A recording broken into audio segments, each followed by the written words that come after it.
Columbia Broadcasting System and its affiliated stations present Orson Welles and the Mercury Theater on the air in The War of the Worlds by H.G. Wells.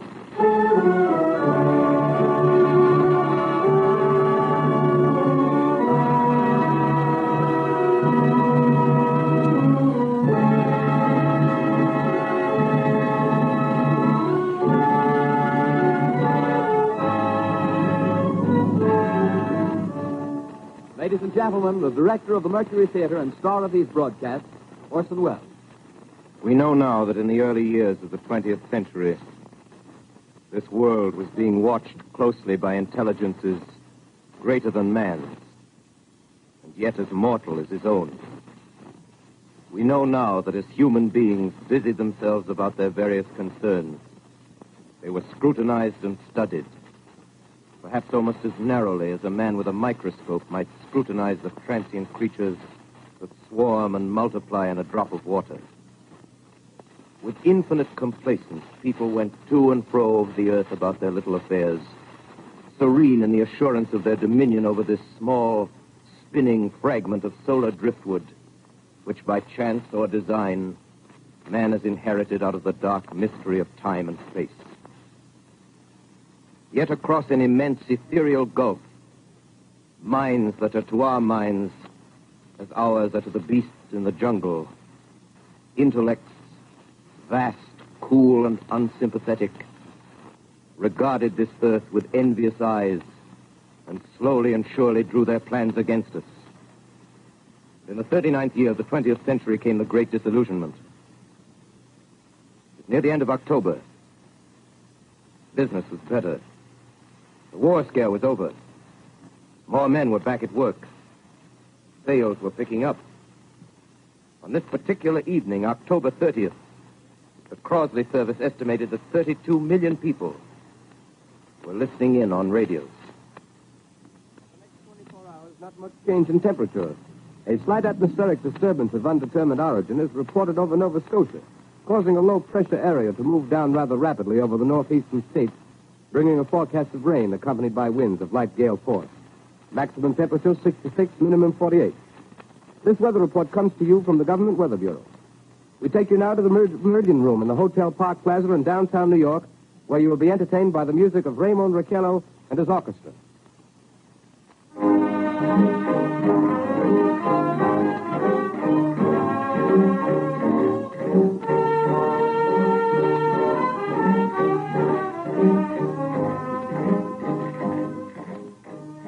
Good evening, ladies and gentlemen. From the Meridian Room in the Park Plaza Hotel in New York City, we bring you the music of Raymond Raquello and his orchestra.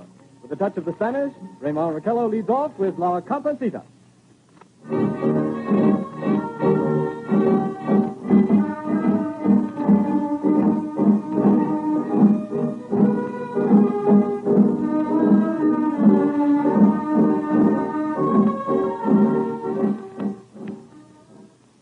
Ladies and gentlemen, we interrupt our program of dance music to bring you a special bulletin from the Intercontinental Radio News. At 20 minutes before 8 Central Time, Professor Farrell of the Mount Jennings Observatory, Chicago, Illinois, reports observing several explosions of incandescent gas occurring at regular intervals on the planet Mars. The spectroscope indicates the gas to be hydrogen and moving toward the Earth with enormous velocity. Professor Pearson of the observatory at Princeton confirms Farrell's observation and describes the phenomenon as, quote, like a jet of blue flame shot from a gun, unquote. We now return you to the music of Raymond Raquello, playing for you in the Meridian Room of the Park Plaza Hotel, situated in downtown New York.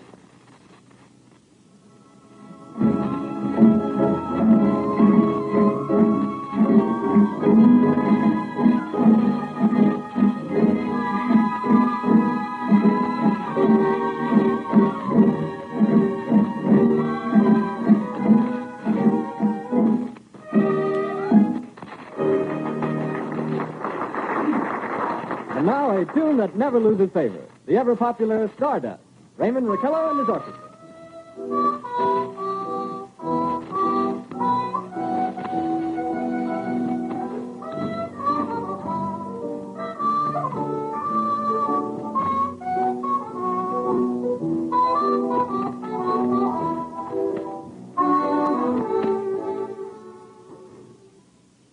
Ladies and gentlemen, following on the news given in our bulletin a moment ago, the Government Meteorological Bureau has requested the large observatories of the country to keep an astronomical watch on any further disturbances occurring on the planet Mars. Due to the unusual nature of this occurrence, we have arranged an interview with the noted astronomer, Professor Pearson, who will give us his views on this event. In a few moments, we will take you to the Princeton Observatory at Princeton, New Jersey. We return you until then to the music of Raymond Raquello and his orchestra.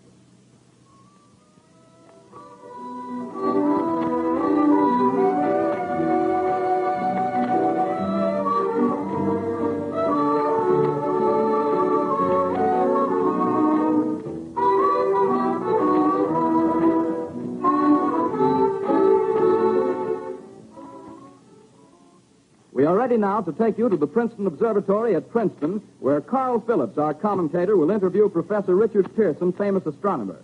We take you now to Princeton, New Jersey. Good evening, ladies and gentlemen.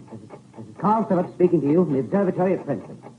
I'm standing in a large semicircular room, pitch black except for an oblong split in the ceiling. Through this opening, I can see a sprinkling of stars that cast a kind of frosty glow over the intricate mechanism of the huge telescope. The ticking sound you hear is the vibration of the clockwork. Professor Pearson stands directly above me on a small platform, peering through the giant lens. I'll ask you to be patient, ladies and gentlemen, during any delay that may arise during our interview. Besides the ceaseless watch of the heavens, Professor Pearson may be interrupted by telephone or other communications. During this period, he is in constant touch with the astronomical centers of the world. Professor, may I begin our questions? At any time, Mr. Phillips. Professor, would you please tell our radio audience exactly what you see as you observe the planet Mars through your telescope? Nothing unusual at the moment, Mr. Phillips. A red disk swimming in the blue sea. Transverse stripes across the disk. Quite distinct now because Mars happens to be at the point nearest the Earth, in opposition, as we call it. In your opinion, what do these transverse stripes signify, Professor Pearson? Not canals, I can assure you, Mr. Phillips. Wait. Although that's the popular conjecture of those who imagine Mars to be inhabited. From a scientific viewpoint, the stripes are merely the result of atmospheric conditions peculiar to the planet. Then you're quite convinced, as a scientist, that living intelligence as we know it does not exist on Mars? I'd say the chances against it are 1,000 to 1. And yet, how do you account for these gas eruptions occurring on the surface of the planet at regular intervals? Phillips, I cannot account for it. By the way, Professor, for the benefit of our listeners, how far is Mars from the Earth? Approximately 40 million miles. Well, that seems a safe enough distance. Just a moment, ladies and gentlemen. Someone has just handed Professor Pearson a message. While he reads it, let me remind you that we are speaking to you from the observatory in Princeton, New Jersey, where we are interviewing the world-famous astronomer, Professor Pearson. One moment, please. Professor Pearson has passed me a message which he has just received. Professor, may I read the message to the listening audience? Certainly. Ladies and gentlemen, I shall read you a wire addressed to Professor Pearson from Dr. Gray of the Natural History Museum, New York. Quote, 9:15 p.m. Eastern Standard Time. Seismograph registered shock of almost earthquake intensity occurring within a radius of 20 miles of Princeton. Please investigate. Signed, Lloyd Gray, Chief of Astronomical Division. Unquote. Professor Pearson, could this occurrence possibly have something to do with the disturbances observed on the planet Mars? Hardly, Mr. Phillips. This is probably a meteorite of unusual size, and its arrival at this particular time is merely a coincidence. However, we shall conduct a search as soon as daylight permits. Thank you, Professor. Ladies and gentlemen, for the past 10 minutes, we've been speaking to you from the observatory at Princeton, bringing you a special interview with Professor Pearson, noted astronomer. This is Carl Phillips speaking. We are returning you now to our New York studio.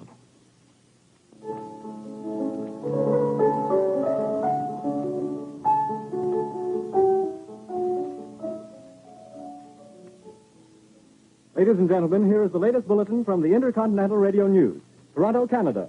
Professor Morse of Macmillan University reports observing a total of 3 explosions on the planet Mars between the hours of 7:45 p.m. and 9:20 p.m. Eastern Standard Time. This confirms earlier reports received from American observatories. Now, nearer home, comes a special bulletin from Trenton, New Jersey. It is reported that at 8:50 p.m., a huge flaming object, believed to be a meteorite, fell on a farm in the neighborhood of Grover's Mill, New Jersey, 22 miles from Trenton. The flash in the sky was visible within a radius of several hundred miles, and the noise of the impact was heard as far north as Elizabeth. We have dispatched a special mobile unit to the scene, and we'll have our commentator, Carl Phillips, give you a word picture of the scene as soon as he can reach there from Princeton. In the meantime, we take you to the Hotel Martinet in Brooklyn, where Bobby Millett and his orchestra are offering a program of dance music.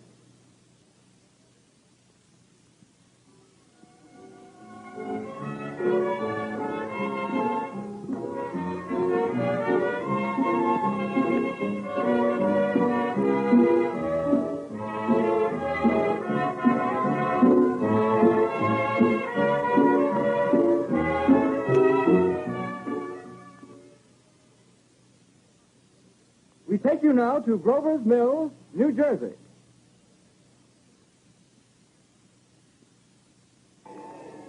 Ladies and gentlemen, this is Carl Phillips again, out at the Wilmot Farm, Grover's Mill, New Jersey. Professor Pearson and myself made the 11 miles from Princeton in 10 minutes. Well, I hardly know where to begin. To paint for you a word picture of a strange scene before my eyes, like something out of a modern Arabian Nights. Well, I just got here. I haven't had a chance to look around yet. I guess that's it. Yes, I guess that's the thing directly in front of me. Half buried in a vast pit. Must have struck with terrific force. The ground is covered with splinters of a tree. It must have struck on its way down.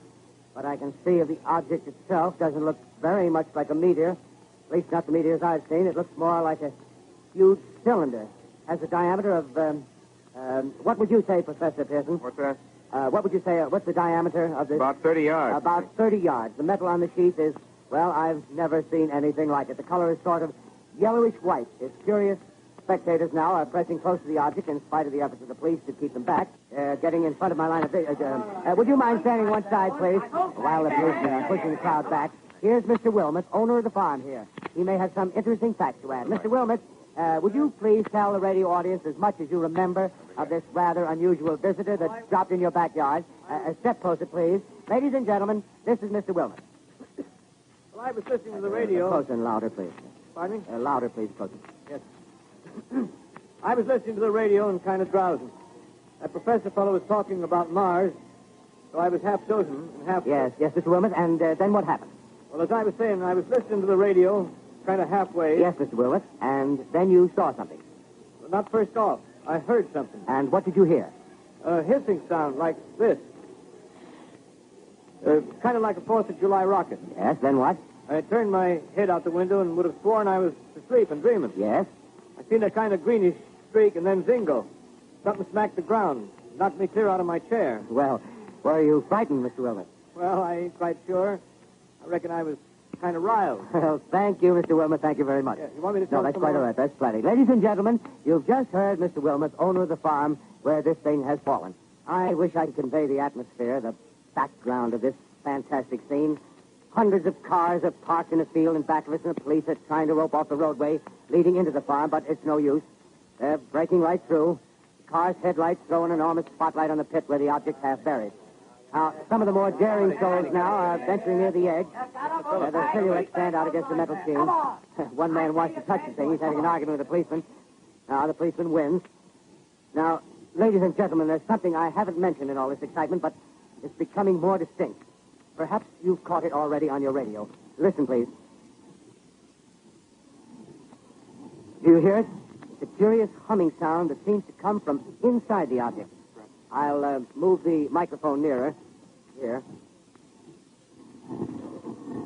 Now, we're not more than 25 feet away. Can you hear it now? Professor Pearson. Yes, Can you tell us the meaning of that scraping noise inside the thing? possibly the unequal cooling of its surface. I say, do you still think it's a meteor, Professor? I don't know what to think. The metal casing is definitely extraterrestrial. Not found on this Earth. Friction with the Earth's atmosphere usually tears holes in a meteorite. This thing is smooth, and you can see its cylindrical Just a minute. shape. Something's happening. Ladies and gentlemen, this is terrific. This end of the thing is beginning to flake off. The top is beginning to rotate like a screw, and the thing must be hollow. He's moving. Keep back there. Keep back there. Keep those men back. Keep back there. Keep those idiots back. He's off. The top's loose. Look out there. Stand back. Ladies and gentlemen, this is the most terrifying thing I've ever witnessed. Wait a minute. Someone's crawling out or something. I can see coming out of that black hole through luminous discs. The eyes, it might be a face, might be almost... Good heavens, something wriggling out of the shadow like a gray snake. Now it's another one, and another one, and another one. They look like tentacles to me. Oh, yeah, I can see the thing's body now. It's large, as large as a bear. It glistens like wet leather, but that face, ladies and gentlemen, it's indescribable. I can hardly force myself to keep looking at it. It's so awful. The eyes are black, and they gleam like a serpent. The mouth is kind of V-shaped with saliva dripping from its rimless lips. It seemed to quiver and pulsate, and the monster, or whatever it is, can hardly move. It seems weighed down by possibly gravity or something. The thing's rising up now, and the crowd falls back. There's seen plenty. The most extraordinary experience, ladies and gentlemen. I can't find words. Well, I'll pull this microphone with me as I talk. I'll have to stop the description until I can take a new position. Hold on, will you, please? I'll be right back in a minute.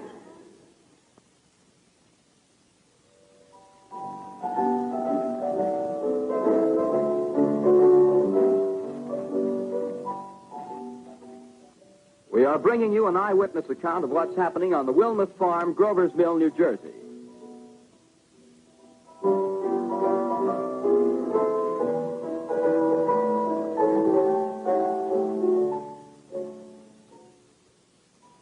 We now return you to Carl Phillips at Grover's Mill. Ladies and gentlemen, am I on? Ladies and gentlemen, here I am, back of a stone wall that adjoins Mr. Wilmuth's garden. From here, I get a sweep of the whole scene. I'll give you every detail as long as I can talk and as long as I can see. More state police have arrived. They're drawing up a cordon in front of the pit. About 30 of them. No need to push the crowd back now. They're willing to keep their distance. The captain conferring with someone. Can't quite see who. Oh, yes, I believe it's Professor Pearson. Yes, it is. Now they've parted, and the professor moves around one side, studying the object while the captain and 2 policemen advance with something in their hands. I can see it now. It's a white handkerchief tied to a pole. Flag of truce. If those creatures know what that means, what anything means. Wait a minute, something's happening. A humped shape is rising out of the pit. I can make out a small beam of light against a mirror. What's that? There's a jet of flame springing from the mirror, and it leaps right at the advancing men. It strikes them head on. Lord, they're turning into flames. Oh, the whole field's caught up by the woods of cars. The gas tanks for the automobiles spreading everywhere. It's coming this way now, about 20 yards to my right.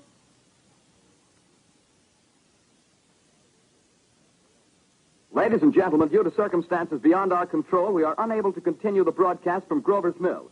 Evidently, there's some difficulty with our field transmission. However, we will return to that point at the earliest opportunity. In the meantime, we have a late bulletin from San Diego, California. Professor Indelkoffer, speaking at a dinner of the California Astronomical Society, expressed the opinion that the explosions on Mars are undoubtedly nothing more than severe volcanic disturbances on the surface of the planet. We continue now with our piano interlude.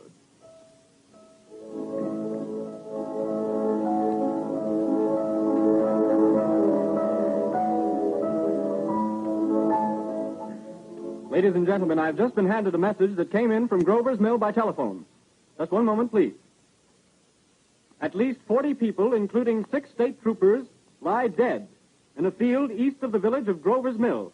Their bodies burned and distorted beyond all possible recognition. The next voice you hear will be that of Brigadier General Montgomery Smith, commander of the state militia at Trenton, New Jersey. I have been requested by the governor of New Jersey to place the counties of Mercer and Middlesex as far west as Princeton and east to Jamesburg under martial law. No one will be permitted to enter this area except by special pass issued by state or military authorities. 4 companies of state militia are proceeding from Trenton to Grover's Mill and will aid in the evacuation of homes within the range of military operations. Thank you. You have just been listening to General Montgomery Smith, commanding the state militia at Trenton. In the meantime, further details of the catastrophe at Grover's Mill are coming in. The strange creatures, after unleashing their deadly assault, crawled back in their pit and made no attempt to prevent the efforts of the firemen to recover the bodies and extinguish the fire. The combined fire departments of Mercer County are fighting the flames which menace the entire countryside. We have been unable to establish any contact with our mobile unit at Grover's Mill, but we hope to be able to return you there at the earliest possible moment. In the meantime, we take you to... Just one moment, please. Ladies and gentlemen, I have just been informed that we have finally established communication with an eyewitness of the tragedy. Professor Pearson has been located at a farmhouse near Grover's Mill, where he has established an emergency observation post. As a scientist, he will give you his explanation of the calamity. The next voice you hear will be that of Professor Pearson, brought to you by direct wire. Professor Pearson. Of the creatures in the rocket cylinder at Grover's Mill, I can give you no authoritative information, either as to their nature, their origin, or their purposes here on Earth. Of their destructive instrument, I might venture some conjectural explanation. For want of a better term, I shall refer to the mysterious weapon as a heat ray. It's all too evident that these creatures have scientific knowledge far in advance of our own. It's my guess that in some way they are able to generate an intense heat in a chamber of practically absolute non-conductivity. This intense heat they project in a parallel beam against any object they choose by means of a polished parabolic mirror of unknown composition, much as the mirror of a lighthouse projects a beam of light. That is my conjecture of the origin of the heat ray. Thank you, Professor Pearson.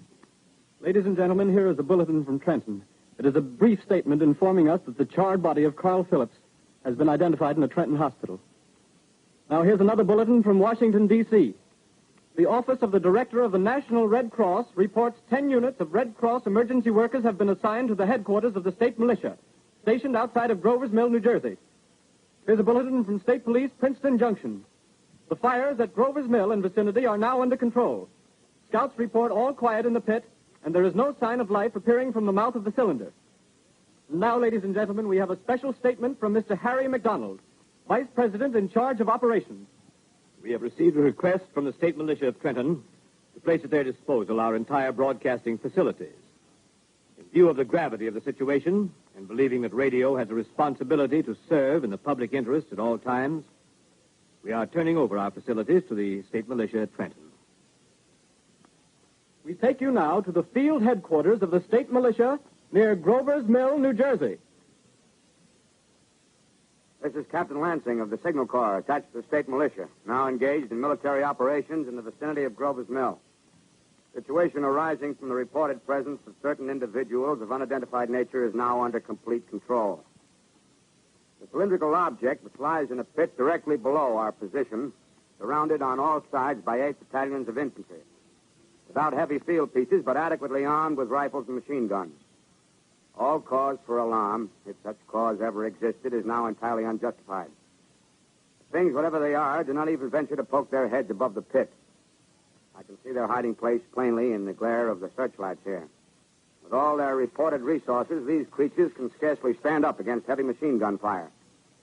Anyway, it's an interesting outing for the troops. I can make out their khaki uniforms crossing back and forth in front of the lights. Looks almost like a real war.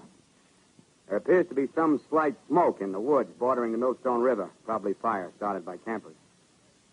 Well, we ought to see some action soon. One of the companies is deploying on the left flank. A quick thrust and it'll all be over. Now, wait a minute. I see something on top of the cylinder. No, it's nothing but a shadow. Now the troops are on the edge of the Wilmot Farm. 7,000 armed men closing in on an old metal tube. A tub, rather. Well, wait, that wasn't a shadow. It's something moving. Solid metal, kind of a shield-like affair rising up out of the cylinder. It's going higher and higher. What? It's standing on legs, actually rearing up on a sort of metal framework. Now it's reaching above the trees and the searchlights are on it. Hold on.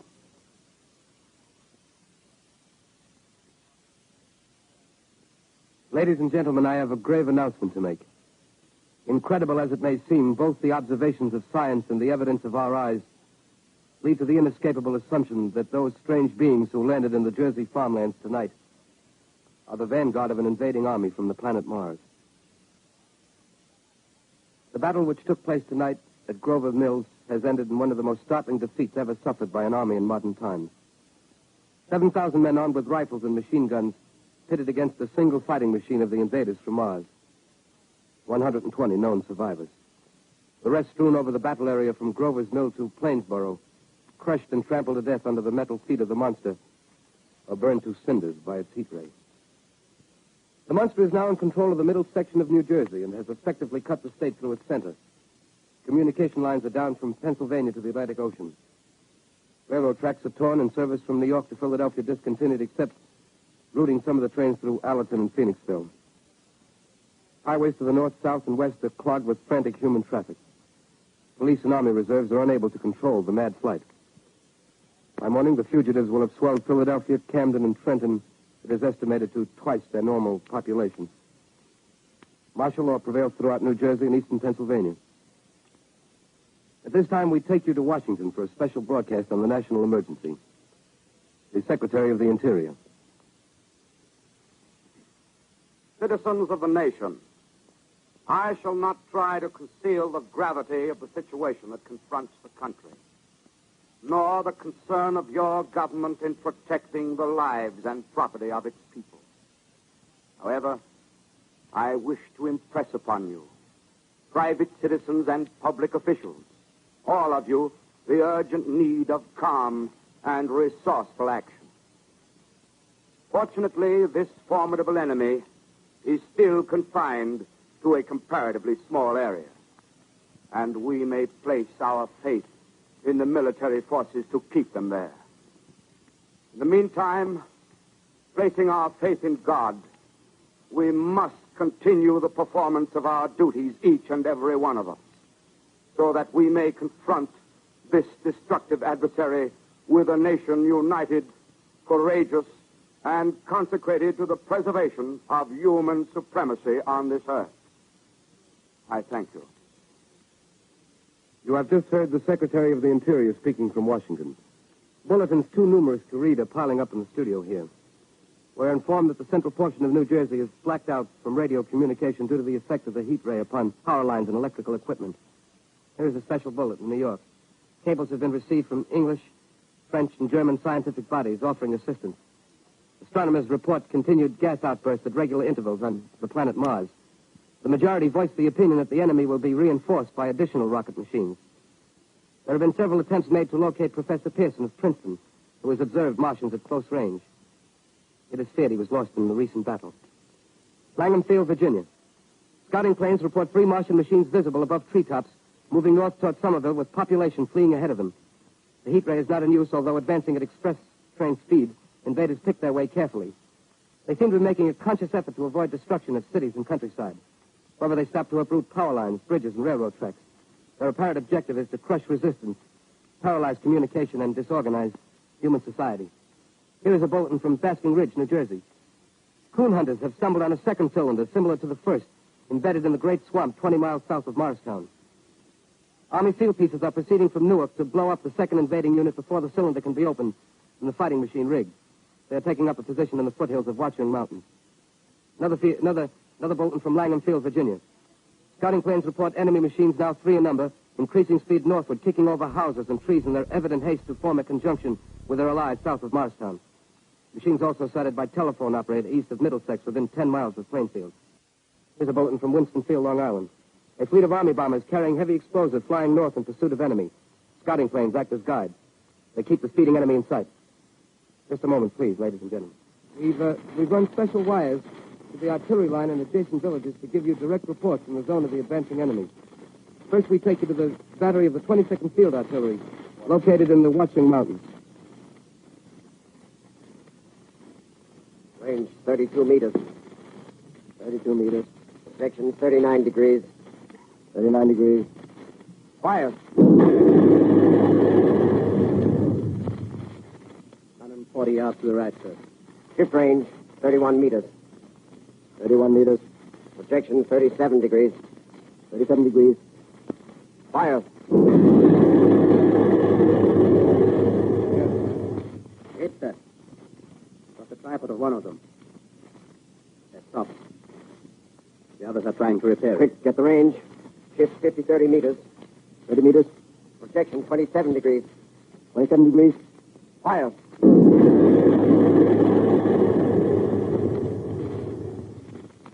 Can't see the tail lamp, sir. Letting off a smoke. What is it? Black smoke, sir. Moving this way. Lying close to the ground. Moving fast. Put on gas masks. Get ready to fire. Ship to 24 meters. 24 meters. Projection 24 degrees. 24 degrees. Fire.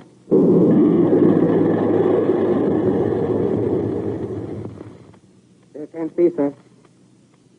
Smoke's coming nearer. Get the range. 20 meters. 23 meters. 43 meters. 22.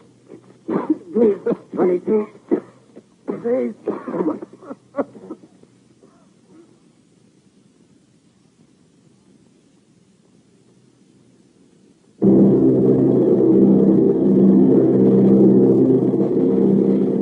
Army bombing plane B-843 off Bayonne, New Jersey. Lieutenant Boat, commanding 8 bombers, reporting to Commander Fairfax, Langham Field.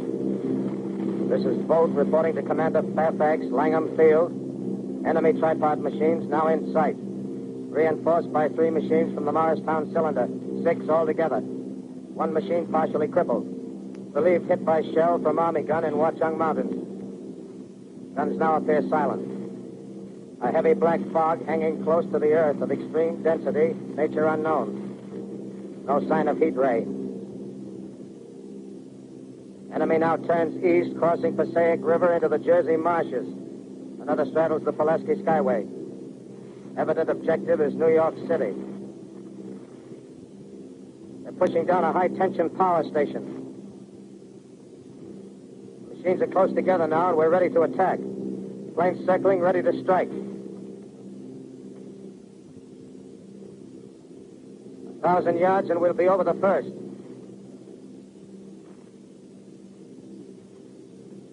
$800 yards.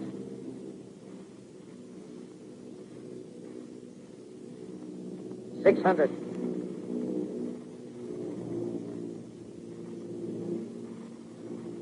$400. $200. There they go. The giant arm raised. Green flash. They're spraying us with flame. 2,000 feet. Engines are giving out. No chance to release bombs. Only one thing left. Drop on them, plane and all. We're diving on the first one. Now the engine's gone. 8. This is Bayonne, New Jersey, calling Langham Field. This is Bayonne, New Jersey, calling Langham Field. Come in, please. This is Langham Field. Go ahead. 8 Army bombers in engagement with enemy tripod machines over Jersey Flats. Engines incapacitated by heat ray. All crashed. 1 enemy machine destroyed. Enemy now discharging heavy black smoke in direction of... This is Newark, New Jersey. This is Newark, New Jersey. Warning. Poisonous black smoke pouring in from Jersey marshes. Reaches South Street. Gas masks useless. Urge population to move into open spaces. Automobiles use routes 7, 23, 24. Avoid congested areas. Smoke now spreading over Raymond Boulevard.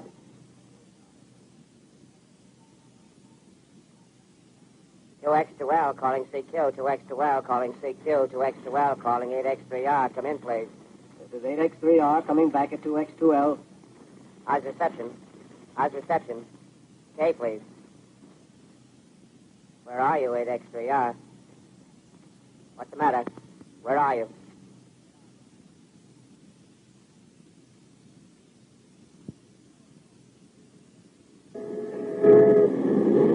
I'm speaking from the roof of Broadcasting Building. I'm speaking from the roof of Broadcasting Building, New York City. The bells you hear are ringing to warn the people to evacuate the city as Martians approach. Estimated in the last 2 hours, 3 million people have moved out along the roads to the north. Hutchison River Parkway is still kept open for motor traffic. Avoid bridges to Long Island, hopelessly jammed. All communication with Jersey Shore closed 10 minutes ago. No more defenses. Our army is wiped out. Artillery, Air Force, everything wiped out. This may be the last broadcast. We'll stay here to the end. People are holding service here below us in the cathedral. Now I look down the harbor, all manner of boats, overloaded with fleeing population pulling out from docks. Streets are all jammed. Noise and crowds like New Year's Eve in city. Wait a minute. The enemy's now in sight above the palisades. Five great machines.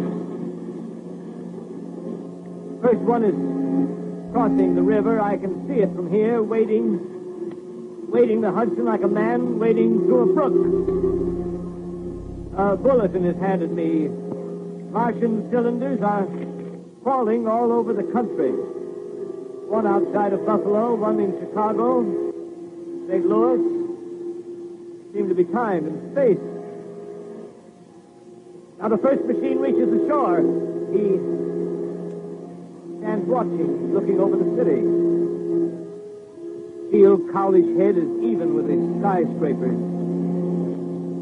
He waits for the others. They rise like a line of new towers on the city's west side.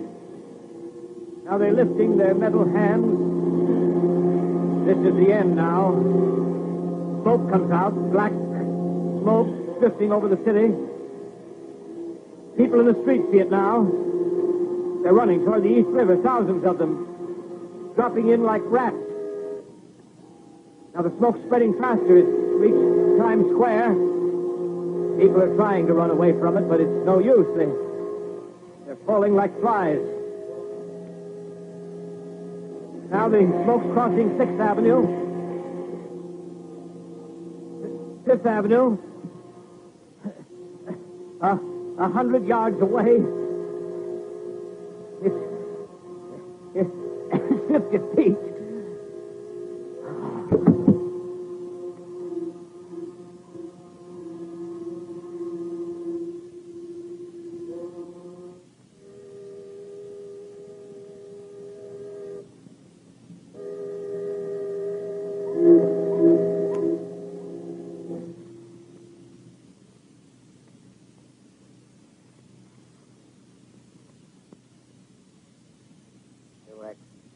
Calling CQ. 2X2L calling CQ. 2X2L calling CQ, New York. Isn't there anyone on the air? Isn't there anyone on the air? Isn't there anyone? 2X2L.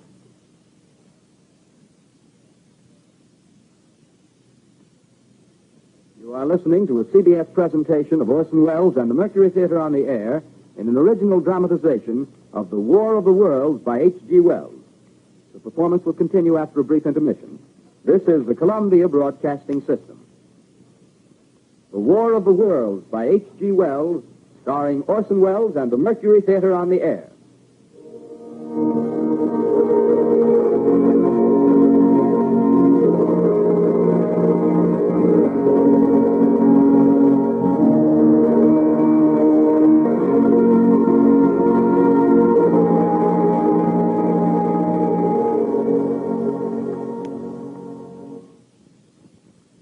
I set down these notes on paper. I'm obsessed by the thought that I may be the last living man on Earth. I've been hiding in this empty house near Grover's Mill, a small island of daylight cut off by the black smoke from the rest of the world. All that happened before the arrival of these monstrous creatures in the world now seems part of another life. A life that has no continuity with the present. Furtive existence of the lonely derelict who pencils these words on the back of some astronomical notes bearing the signature of Richard Pearson. I look down at my blackened hand and I try to connect them with a professor who lives at Princeton and who, on the night of October 20th, glimpsed through his telescope an orange splash of light on a distant planet. My wife, my colleagues, my students, my books, my observatory, my world. Where are they? Did they ever exist? Am I Richard Pearson? What day is it? Do days exist without calendars? Does time pass when there are no human hands left to wind the clocks? In writing down my daily life, I tell myself I shall preserve human history between the dark covers of this little book that was meant to record the movements of the stars. But to write, I must live, and to live, I must eat. Find molded bread in the kitchen and an orange not too spoiled to swallow.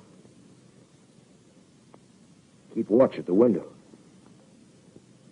Time to time, I catch sight of a Martian above the black smoke. The smoke still holds the house in its black coil, but at length there's a hissing sound, and suddenly I see a Martian mounted on his machine, spraying the air with a jet of steam as if to dissipate the smoke. I watch in a corner as his huge metal legs nearly brush against the house. Exhausted by terror, I fall asleep. Morning. Morning. Sun streams in the window. The black cloud of gas is lifted, and the scorched meadows to the north look as though a black snowstorm had passed over them. I venture from the house. I make my way to a road, no traffic. Here and there, a wrecked car, baggage overturned, a blackened skeleton. Push on north. For some reason, I feel safer trailing these monsters than running away from them. And I keep a careful watch. I've seen the Martians feed. Should one of their machines appear over the top of trees, I'm ready to fling myself flat on the earth. Come to a chestnut tree. October. Chestnuts are ripe. Fill my pockets. Let's keep alive. 2 days I wander in a vague northerly direction through a desolate world. Finally, I notice a living creature. A small red squirrel in a beech tree. I stare at him and wonder. He stares back at me. I believe at that moment the animal and I shared the same emotion. The joy of finding another living being. Push on north. I find dead cows in a brackish field, and beyond the charred ruins of a dairy, the silo remains standing guard over the wasteland like a lighthouse, deserted by the sea. Astride the silo perches a weathercock. The arrow points north. North. Next day, I come to a city. City vaguely familiar in its contours, yet its buildings strangely dwarfed and leveled off as if a giant had sliced off its highest towers with a capricious sweep of his hand. Reached the outskirts. I found Newark. Newark, undemolished but humbled by some whim of the advancing Martians. Presently, with an odd feeling of being watched, I caught sight of something crouching in a doorway. I made a step towards it. It rose up and became a man. A man armed with a large knife. Stop. Where do you come from? I come from many places. A long time ago, from Princeton. Princeton, huh? That's near Grover's Mill. Yes. Grover's Mill. There's no food here. This is my country. All this end of town down the river. There's only food for one. Which way are you going? I don't know. I guess I'm looking for people. Hey, what was that? You hear something just then? No. Only a bird. A live bird. Yeah. You get to know that birds have shadows these days. Hey, we're in the open here. Let's crawl in this doorway here and talk. Have you seen any Martians? No. They're going over to New York. Night, the sky's alive with their lights, just as if people were still living in it. By daylight, you can't see them. 5 days ago, a couple of them carried something big across the flats from the airport. I think they're learning how to fly. Fly? Yeah, fly. Then it's all over with humanity. Stranger, there's still you and I. 2 of us left. Yeah. They got themselves in solid. They wrecked the greatest country in the world. Those green stars, they're probably falling somewhere every night. They've only lost one machine. There isn't anything to do. We're done. We're licked. Where were you? You're in a uniform. Yeah, what's left of it. I was in the militia. National Guard. That's good. There wasn't any war. Any more than there's war between men and ants. Yes, but we're eatable ants. I found that out. What'll they do to us? I thought it all out. Right now, we're caught as we're wanted. The Martian only has to go a few miles to get a crowd on the run. But they won't keep on doing that. They'll begin catching us systematic, like keeping the best and storing us in cages and things. They haven't begun on us yet. Not begun? Not begun. All that's happened so far is because we don't have sense enough to keep quiet. Bothering them with guns and such stuff and losing our heads and rushing off in crowds. No, instead of our rushing around blind, we got to fix ourselves up. Fix ourselves up according to the way things are now. Cities, nations, civilization, progress. Yes, but if that's so, what is there to live for? Well, there won't be any more concerts for 1,000,000 years or so, and no nice little dinners at restaurants. If it's amusement you're after, I guess the game's up. What is there left? Life, that's what. I want to live. Yeah, and so do you. We're not going to be exterminated. And I don't mean to be caught either. Tamed and fattened and bred like an ox. What are you going to do? I'm going on. Right under their feet. I got a plan. We men, as men, we're finished. We don't know enough. We got to learn plenty before we got a chance. We've got to live and keep free while we learn, see? I've thought it all out, see? Well, tell me the rest. Well, it isn't all of us that are made for wild beasts. That's what it got to. That's what it got to be. That's why I watched you. Watched you. All those little office workers that used to live in these houses. They be no good. They haven't any stuff in them. They used to run off to work. I've seen hundreds of them running to catch their commuter's train in the morning, afraid they'd get canned if they didn't. Running back at night, afraid they wouldn't be in time for dinner. Lives insured and a little invested in case of accidents. Yeah, and on Sundays, worried about the hereafter. Well, the Martians, they'll be a godsend for those guys. Nice, roomy cages, good food, careful breeding, no worries. Yeah, after a week or so of chasing around the fields on empty stomachs, they'll come and be glad to be caught. You've thought it all out, haven't you? Sure, you bet I have. That isn't all. These Martians are going to make pets of some. Train them to do tricks. Who knows, get sentimental over the pet boy who grew up and had to be killed. Yeah, and some maybe, they'll train to hunt us. Oh, no, it's impossible. Yes, they will. There's men who do it gladly. One of them never comes after me, by... In the meantime, you and I and others like us, where are we to live when the Martians own the Earth? I got it all figured out. We'll live underground. I've been thinking about the sewers. Under New York, there are miles and miles of them. The main ones, they're big enough for anybody. And there's cellars, vaults, underground storerooms, railway tunnels, subways. You begin to see, huh? We'll get a bunch of strong men together. No weaklings. That rubbish, out. As you meant me to go. All right. Give you a chance, didn't I? Won't quarrel about that. Go on. Well, we got to make safe places for us to stay in, see? Get all the books we can. Science books. That's where men like you come in, see? We raid the museums. We'll even spy on the Martians. May not be so much we have to learn before... Listen. Just imagine this. 4 or 5 of their own fighting machines suddenly start off. Heat rays right and left. Not a Martian in them. Not a Martian in them, see? But men. Men who've learned the way how. Maybe in our time. Gee. Imagine having one of them lovely things with a heat ray wide and free. We'd turn it on Martians. We'd turn it on men. We'd bring everybody down on their knees. That's your plan. Yeah. You. Me. A few more of us. We'd own the world. I see. Hey. Hey, what's the matter? Where are you going? Not to your world. Bye, stranger. Well, after parting with the artilleryman, I came at last to the Holland Tunnel, entered that silent tube, Anxious to know the fate of the great city on the other side of the Hudson. Cautiously, I came out of the tunnel and made my way up Canal Street.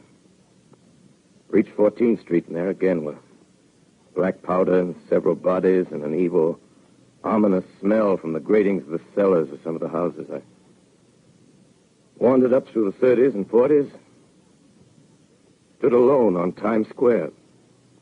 Caught sight of a lean dog running down 7th Avenue with a piece of dark brown meat in his jaws and a pack of starving mongrels at his heels. Made a wide circle around me as though he feared I might prove a fresh competitor. Walked up Broadway in the direction of that strange powder, past silent shop windows, displaying their mute wares to empty sidewalks. Past the Capitol Theater, silent, dark. Past a shooting gallery where a row of empty guns faced an arrested line of wooden ducks. Near Columbus Circle, I noticed models of 1939 motor cars in the showrooms facing empty streets. Over the top of the General Motors building, I watched a flock of black birds circling in the sky. Hurried on. Suddenly, I caught sight of the hood of a Martian machine, standing somewhere in Central Park, gleaming in the late afternoon sun. An insane idea. I rushed recklessly across Columbus Circle and into the park. I climbed a small hill above the pond at 60th Street, and from there I could see, standing in a silent row along the mall, 19 of those great metal titans, their cowls empty, their steel arms hanging listlessly by their sides. I looked in vain for the monsters that inhabit those machines. Suddenly, my eyes were attracted to the immense flock of black birds that hovered directly below me. They circled to the ground. And there before my eyes, stark and silent, lay the Martians with the hungry birds pecking and tearing brown shreds of flesh from their dead bodies. Later, when their bodies were examined in laboratories, it was found that they were killed by the putrefactive and diseased bacteria against which their systems were unprepared. Slain, after all, man's defenses had failed by the humblest thing that God, His wisdom, has put upon this earth. Before the cylinder fell, there was a general persuasion that through all the deep of space, no life existed beyond the petty surface of our minute sphere. Now we see further. Dim and wonderful is the vision I've conjured up in my mind of life spreading slowly from this little seedbed of the solar system throughout the inanimate vastnesses of sidereal space. But a remote dream, maybe that the destruction of the Martians is only a reprieve to them and not to us. The future ordained, perhaps. Strange it now seems to sit in my peaceful study at Princeton, writing down this last chapter of the record, begun at a deserted farm in Grover's Mill. Strange to watch children playing in the streets. Strange to see young people strolling on the green where the new spring grass heals the last black scars of a bruised earth. Strange to watch the sightseers enter the museum where the dissembled parts of a Martian machine are kept on public view. Strange when I recall the time when I first saw it. Bright and clean-cut, hard and silent under the dawn of that last great day.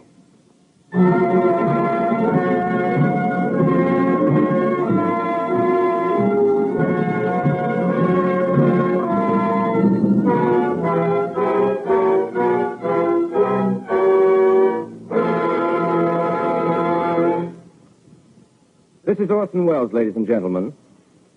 Out of character, to assure you that the War of the Worlds has no further significance than as the holiday offering it was intended to be.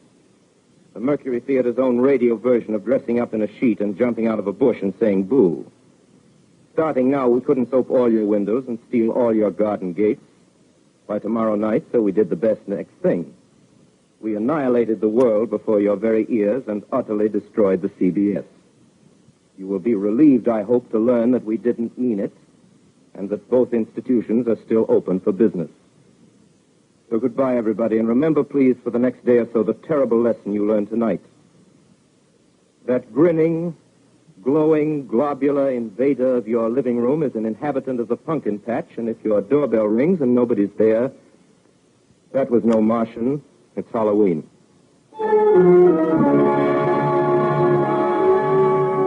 Tonight, the Columbia Broadcasting System and its affiliated stations coast to coast has brought you The War of the World by H.G. Wells, the 17th in its weekly series of dramatic broadcasts featuring Orson Welles and the Mercury Theater on the air. Next week, we present a dramatization of 3 famous short stories. This is the Columbia Broadcasting System.